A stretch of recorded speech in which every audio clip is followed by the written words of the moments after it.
সকাল থেকে আমার মোবাইলটা এত কেন হ্যাং করছে সেটাই বুঝতে পারছি না। ওরে বাবা, এসব কি? আমার ইচ্ছে পূরণ করো, নয়তো বিয়ে হবে না। বিয়ে তো হতেই হবে। হবে না বললাম তো, করবো না আমি বিয়ে। এই বন্ধ করো। আরে মালিক, তুমিও চলে এসেছো? তোমরা কারা আর আমাকে মালিক কেন বলছো? আপনি তো মোবাইলের ভিতরে আছেন, আমরা শুধু মোবাইলের অ্যাপ। এই যে ইনস্টাগ্রাম, গুগল সবকিছুই তো আছে। আমার 2 জিবি লাগবে। না না, 1 জিবি বলেছিলে। আরে বন্ধ করো, তোমরা ঝামেলা কেন করছো? আমি তোমাদেরকে 1 জিবি নেট এনে দিচ্ছি, তোমরা কোনো রকম ঝামেলা করবে না। ভাই তাড়াতাড়ি 1 জিবি নেট দাও, আমার খুব দরকার।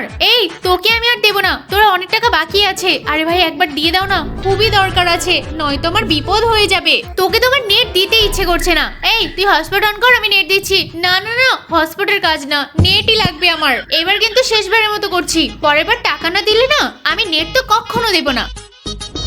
এই দেখো তো তোমাদের এমবি কি এসেছে? হ্যাঁ এসেছে তো, ওই যে অন হয়ে গেছে। এবার কিন্তু এটা নিয়ে সন্তুষ্ট থাকতে হবে, কোনো রকম ঝামেলা করা যাবে না। এই দাঁড়াও বলছি। আরে তুই আবার কে বলতো? আমি হলাম ডাটার লোন। তুমি যে লোনটা নিয়েছিলে সেটার টাকা কে দেবে? ওই যে 1 জিবি নেটটা আমি নিয়ে নেব, তোদের নেওয়া হবে না।